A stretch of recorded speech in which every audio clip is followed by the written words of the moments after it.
Lately, I just resigned as the state officer of the party that represents Agege and Orile-Agege in Lagos State areas. So this is just unprecedented. Why? Because they are bringing the grassroots person to come and lead this people. So that is why you see that no even other party are collapsing their party in supporting of my candidacy. And it is an history for the first time in our local government. Yes,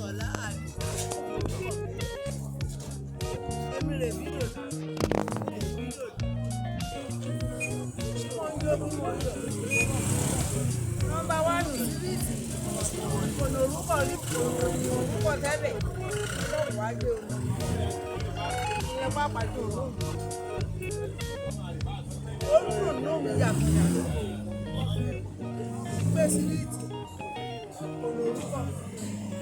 ṣùgbọ́n ṣá lọ́wọ́ á gbé dìde bẹ́ẹ̀ lé bàbá Akinola Idowu ọlọ́run má gbé pọ̀ ẹ̀.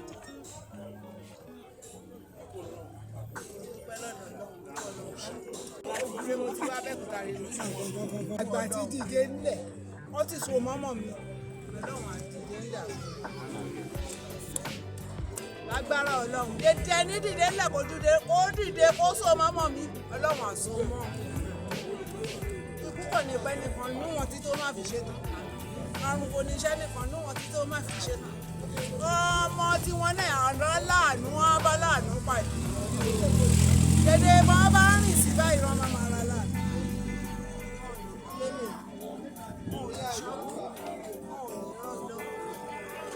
wọ́n jáde ńlé wọn padà wọlé kò ní jẹ́ tiwọn.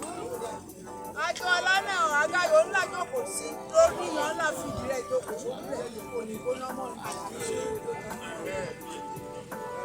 kò ní gbóná mọ́ kò ní súré jáde nú fún ọba fìdí rẹ̀ jókòó. Ẹni ẹlẹ́ni kò ní bá ṣe máa ṣe ayé kò ní tẹ̀lé. Kí má ṣàdúrà ọba sá. Tí n bá jí lórí ẹni tó bá sáré náà kọ́ ṣe òṣèṣe torí òun la láṣẹ là Akinola yìí. Mo ṣe ń ṣe àdúrà ọ̀básá lójú òògùn ojoojúmọ́ ra àdúrà rẹ̀. Ilé kò mọ̀ kí má ṣàdúrà ọ̀básá kò ní. Ó ń ṣe kò mọ̀ ṣe kò ní jẹ́ tiẹ̀. Ó má má ṣe síwájú ó má má gà sí mi. Ọmọ rẹ̀ kò ní kókó. Ọmọ rẹ̀ má má lọ síwájú. Ìwà líle òyìnbó ní wọn tí ò má má gòkè gòkè. Ìwà ní Nàìjíríà ní wọn tí ò má má gòkè gòkè. Ọlọ́run Elédùmarè kò ní rẹ́ ní kankan nílẹ̀. Ètò ẹni tẹ̀lé ọmọ mi kò ní ṣe.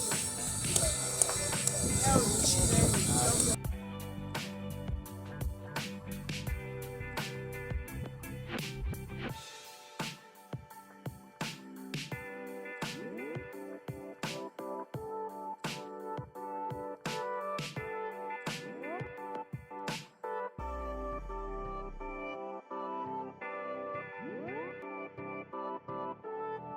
Actually, I said it.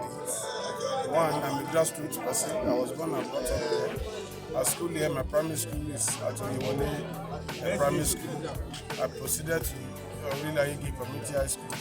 You know, that process has already standing out to be the choice of the people.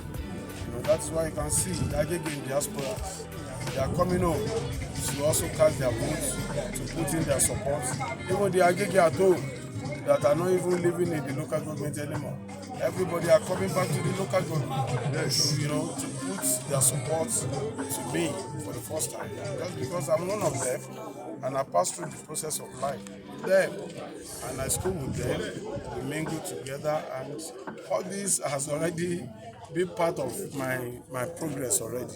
So that is just it. Ever since time of mentioning my name to be the candidate of the party, all the residents, even the indigenous people in our local government, they have been praying and happy, and they form their law everywhere.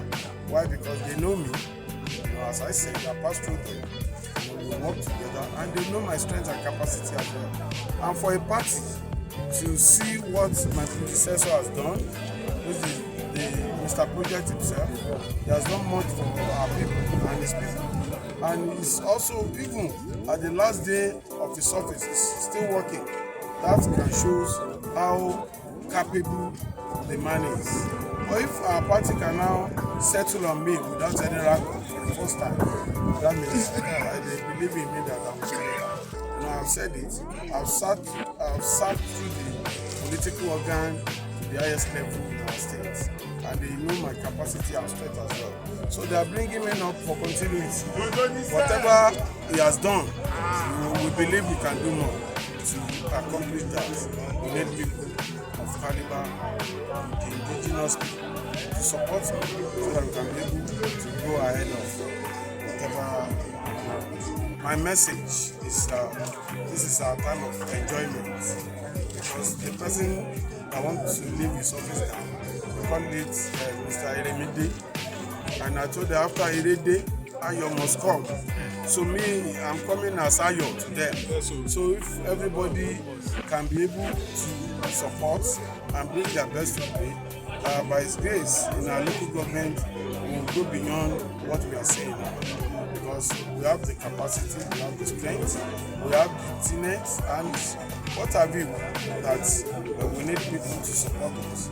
We need the indigenous people to be part of the government. We need every one of you to be part of this government so that we can succeed together. Thank you very much. Ìyá àti bàbá mi ò lówó bí mo ṣe sọ. If I can be able to be,